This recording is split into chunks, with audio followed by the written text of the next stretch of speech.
Hello and welcome to another edition of Inside Guns with your host, me, the Yankee Marshal.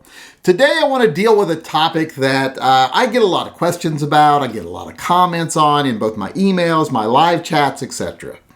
Basically, certain people in the gun community ask me, how do we deal with the negative elements of the gun community, the Second Amendment community, the people that make us look bad, the people that worship Trump, or the people that deify people who find themselves in bad situations like Kyle Rittenhouse.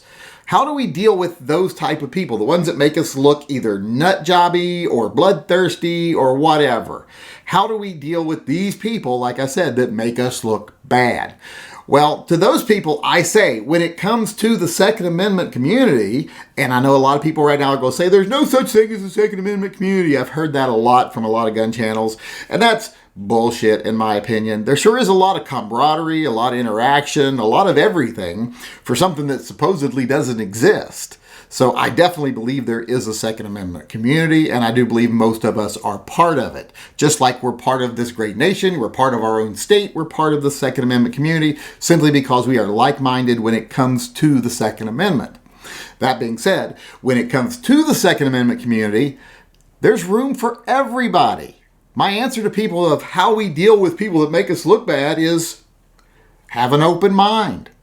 And don't worry so much about how we look. As long as people aren't doing something negative that's, illegal or just blatantly bad, as long as they're not committing crimes or spouting stuff that's blatantly racist or hateful or whatever, to where we would need to step in and say, hey, you're a fucking racist, shut the fuck up. Maybe you need to reconsider your values. And even when you do that, when you say you're a racist, maybe you need to reconsider your values, you don't just demonize them and write them off as trash. You say, hey, where are those values coming from? Maybe we can reevaluate them together. But you got to remember, just because you think something makes us look bad, like someone who really likes Trump or really hates Trump even, that doesn't mean it makes us all look bad. It's just a difference of opinion. So many people on the left are very close-minded, not the liberals. Liberals are very open-minded. That's the whole point of being a classical liberal, is being very open-minded. People on the left seem to misuse the term liberal and forget that that's not what they are. But they're very close-minded. Cancel culture runs rampant on the left, but it also runs rampant on the right. The extremes on both sides love the whole agree with me or go away philosophy. And it's not just go away. It's either agree with me or I'll do everything I can to make sure you don't exist. And I don't agree with that type of philosophy. You'll notice that even when I talk about manufacturers or anything like that, I'll say, I have a problem with this person, but I think you should still buy the product because it's a good product. Because I don't like cancel culture. You never hear me say, don't listen to this channel. Don't watch this YouTuber because I don't like them.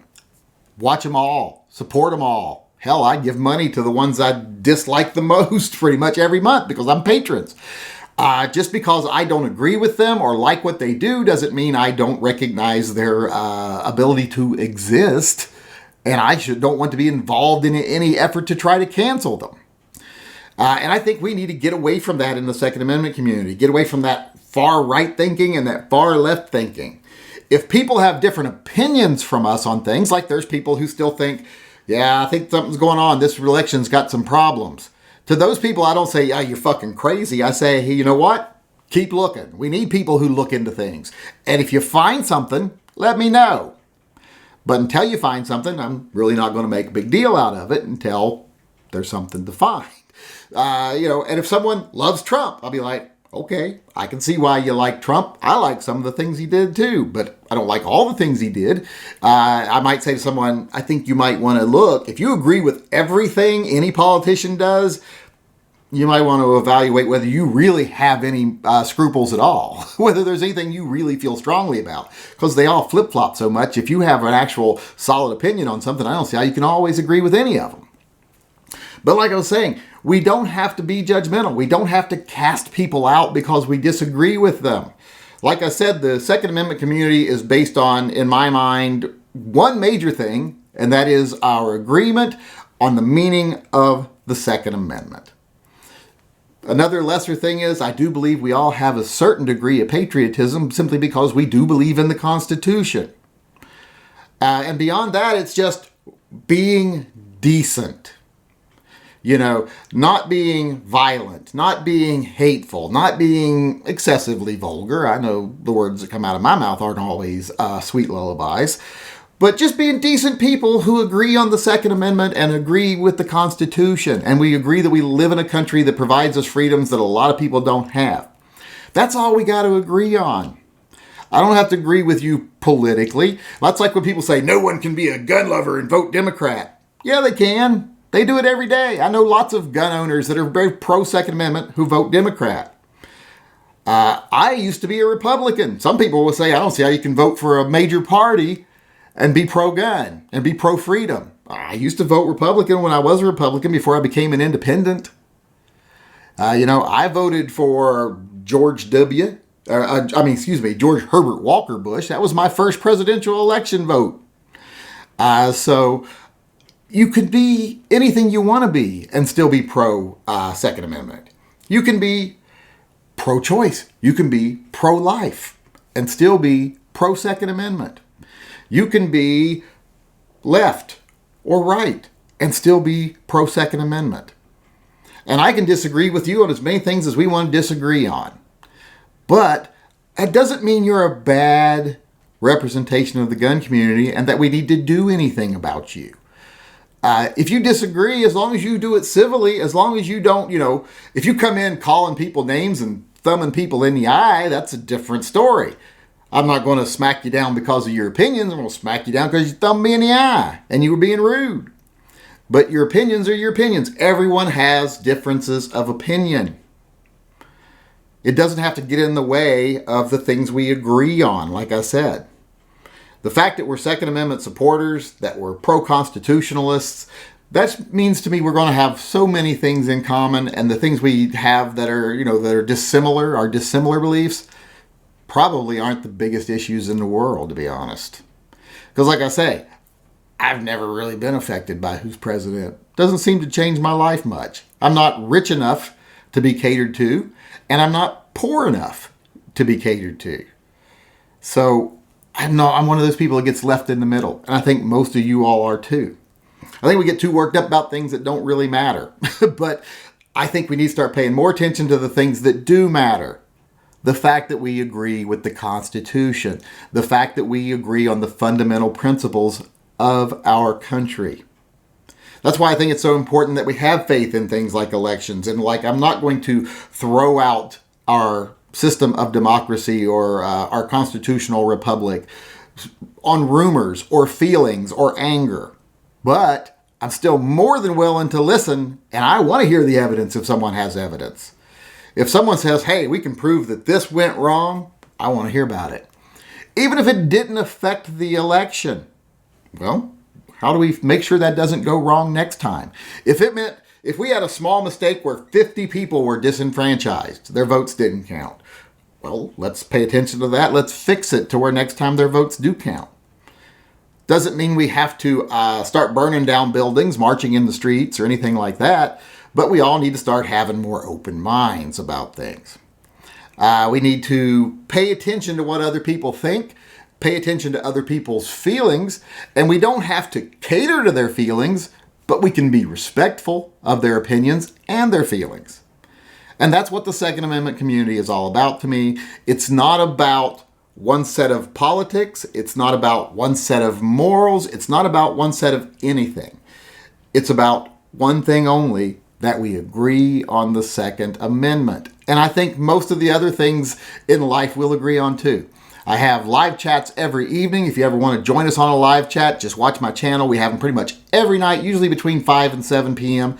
Sometime in that time frame they start. They run anywhere between an hour and 2 hours. Come on in. You'll see people that disagree on things all the time. But 90% of the things we agree on. We will bitch at each other about a topic, like something political, just be like, you're retarded. You don't know what you're talking about. Blah, you're completely wrong. And then 2 minutes later, we'll all be talking about, that's my favorite motorcycle too. Or I like that gun too. We're adults and we can accept each other's differences. So to all those people out there that ask me all the time, how do we deal with the bad elements of the Second Amendment community? Well, the only bad elements in my mind are the ones that want to put other requirements on people to be part of the Second Amendment community. Like I said, as long as they're civil, as long as they're decent, I don't care if they disagree. As long as they believe in the Second Amendment, as long as they believe in the Constitution, and as long as they believe in this country, then as far as I'm concerned, that's all it takes to be a very good representation and a viable member of the Second Amendment community. All right, now we're to the part of the show where I like to answer a question from a viewer. Today's question is concerning COVID. They're asking me, what do I think about the steps we're taking in this country right now to help stop the spread of COVID? And what do I think we should do differently, if anything, or if I even believe in COVID? How would I actually handle the crisis? Well, my answer to this question is, how the fuck would I know? Hopefully there's people a lot smarter than me working on this right now, because I can't come up with anything. Now, I'm someone who's very scientific minded, and I believe that there's no harm in doing the scientifically proven things that will help, like wearing masks, socially distancing. But when it comes to the economy, wow, that's a whole different situation, and I have no freaking clue. Now, I do believe, like I said, getting back to the science of it, there are a certain group of people that are far more at risk. And those people should be avoiding other people. They should be avoiding social situations. They should be being protected. And not just they themselves doing the work, but if you have someone like that in your life, you should be doing the work to protect them also if you're a decent person. But when you get down to the bare bones of it, the economy of it, not every person who is a at-risk person can stay home. They have to work. They have to earn a living. They have to pay their bills. They have children to feed, or even grandchildren to feed. You never know who's raising who nowadays. So we can't just say, well, if you're at risk, stay home, and then do nothing else, because they can't. They can't. They're going to have to go to work. They're going to get sick. Hospitals are going to be overfilled like we're already facing now. We're going to face a lot of problems. And we can't just say, everything can stay open except for things that we consider high risk. Because, well, that's just basically shutting down those businesses. You can't just tell them to close and not give them another option. And what if they're a business who a lot of their employees were just told to stay home? How are they going to stay open? There's all kinds of things to consider here. And then some people will say, well, the people that are high risk, they stay home, they'll get unemployment, and maybe we can put a little extra with it so that they can pay their bills and still feed their kids. Well, that's awesome.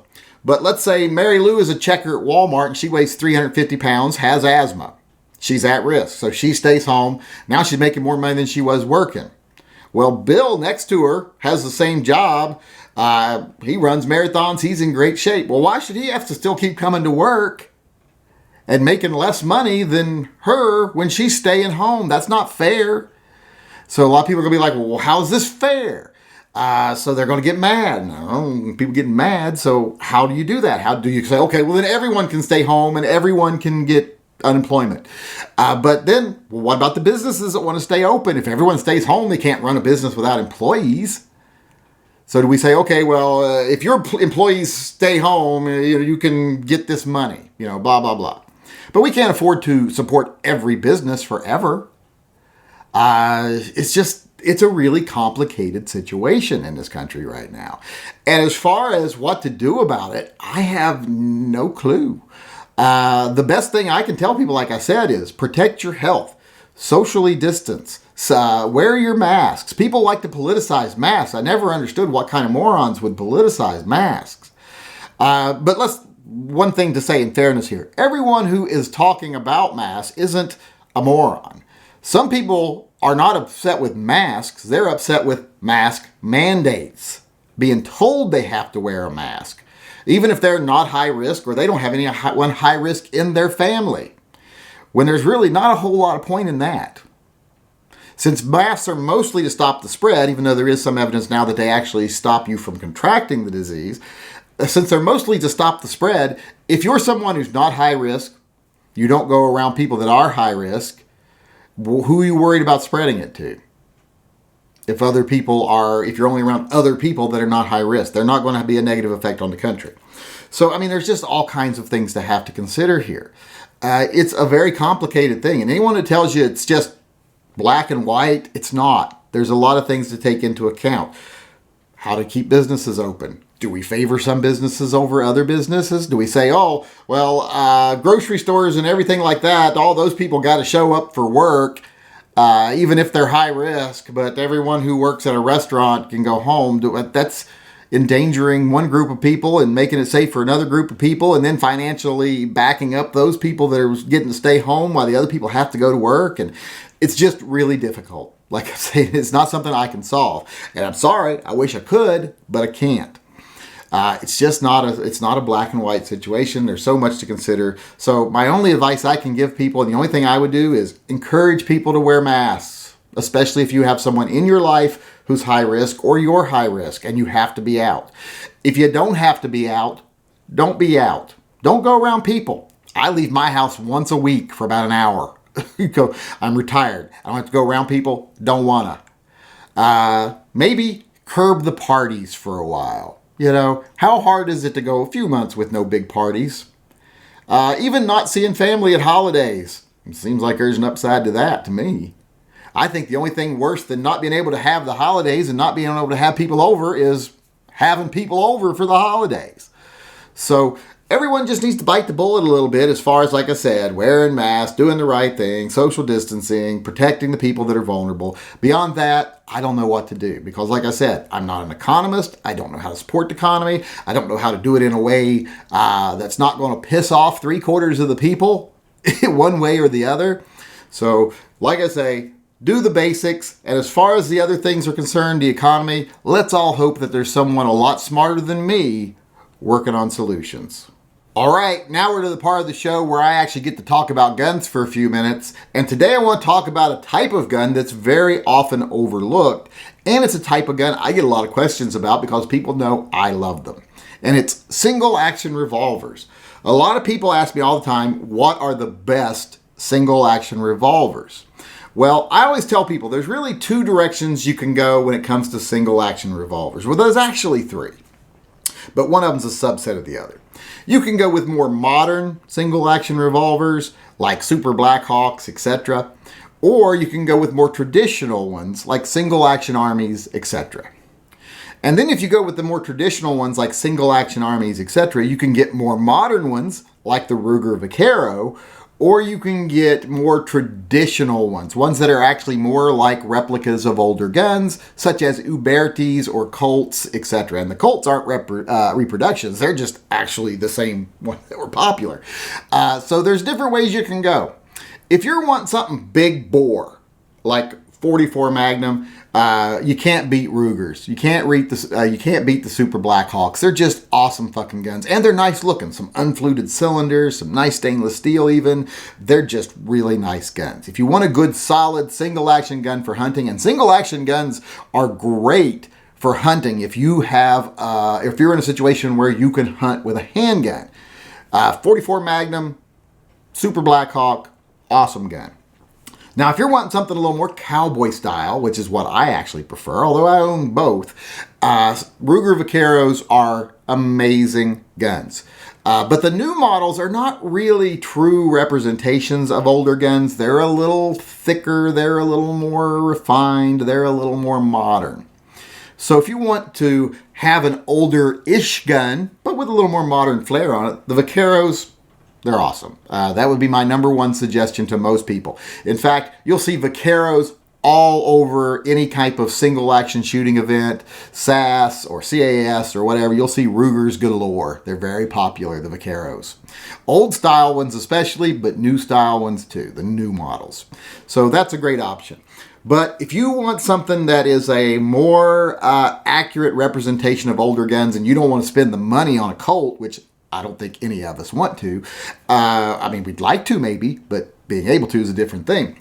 The Uberti guns, the Pieta guns, they're awesome. Now, Uberti actually makes the guns for lots of different companies. I once ordered a set of EMF Hartfords, and they came with the EMF Hartford name on them in Uberti boxes. Because Uberti makes basically the blank guns. They send them out to these other companies. They put the finishing touches on them, send them out. So anything by Uberti, Pieta, that's going to give you a very accurate, very realistic Old West type of experience. And I recommend those mostly in .45 Colt and .357 Magnum. Like I say, if you want to go up to bigger calibers like .44 Magnum, then I say go to the more moderns like the Blackhawks.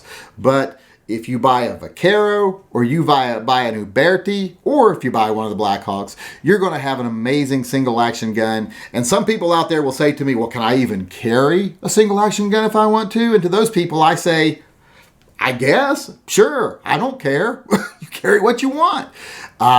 Boy, if it was open carry was the way of the world, yeah, you might see me walking around with a drop leg with a good single action revolver in it. But a lot of people are going to tell you not to carry a single action revolver. A lot of them are going to be like, I can't believe you're carrying a single action revolver, revolver period, you know, the tacky-tards are going to get all over you. How are you going to do standing back flips and cartwheels while rapid firing from both hands if you're carrying single actions?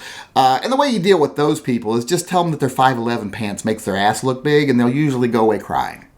You carry what you want to carry. Like I said, I wouldn't say it's optimal, but you can. And in case you do want one, for the range, for carry, whatever, those are the ones I think you should get that are the best ones. Like I said, anything from Ruger and anything from Uberti or Pieta, and I think you'll do just fine. You'll have yourself one great single action revolver. All right, now we're to the part of the show where I want to talk a little legal news. And today I'm not going to talk about anything as far as legislation, etc. I want to talk about a fact that we might be seeing the final days of one of the biggest opponents of the Second Amendment in this country, Dianne Feinstein. If you've been paying attention, she is stepping down from her high-profile position in the Senate. She is going to be stepping down to just a regular floor member of the Senate now. She used to have a high-ranking position in I believe it's the Judiciary Committee. And she is like, people aren't happy with the way I'm doing things, so I'm going to step down. After the way she showed that she was friendly with, I believe it was Graham, which I think mainly a lot of people are upset with her because she kind of exposed in public that whole notion that we aren't really that diametrically opposed. Behind the scenes, we're all buddies and we're just trying to screw the everyday man. I think that was one of the main reasons people got upset with her inside of Washington, and that's one of the reasons she's stepping down. But she has been one of the biggest pains in the ass of the Second Amendment since she took office, which I do believe was shortly after the Constitution was ratified, because I think she's like 150 years old or something. But and a lot of people say, well, you should be more respectful of Dianne Feinstein. Why? Why should I be more respectful of her? She's not respectful of the Constitution. I'm not going to be vulgar or cruel to her, but I don't feel any need to be respectful to her. She is someone I do not care for in any way. I don't care for her politics. I don't care for her how she runs her life. She's someone who's gotten super wealthy off of her politics, manipulating things. So I don't think much of her as a person or a politician. I think she is just a glory hound and everything. Well, she's basically a politician. I think that says enough. And not a fan of her. And the fact that she's stepping down, I think, might be a good sign. It might be a sign that the world is tired of Dianne Feinstein. The Senate is tired of Dianne Feinstein. And maybe it's time for her to retire. Because, like I said, she has been a thorn in the side of the Second Amendment community for so long. And I would love to see someone yank it out. Because I'm not wishing for her to die, although that would be natural, the next step in her career at her age. But I'm just saying, I wish she would step down. I'm glad she's stepping down from her committee appointment, and I'm hoping that this is a sign that her career is coming to an end. Maybe she won't run again, because I, for one, will not miss Dianne Feinstein. All right, there you have it. There's another edition of Inside Guns with me, the Yankee Marshal. Before we go, I want to remind everyone out there that this channel is 100% viewer funded. I do not take advertising. I do not take sponsors. I do not do any of that stuff. I don't let people tell me what I should show you or tell me what I should think, or at least make you guys think I think. So you guys are the ones that support the channel. So please go over onto Patreon and become a member, become a TYMP Posse member. There's different levels over there where you can get patches, pins, etc. Please go over and support the channel. And with that being said, as far as the state of the world today, it is what it is. But in the future, if we all work together and do what we need to do and what I know we can do, what things will be is better.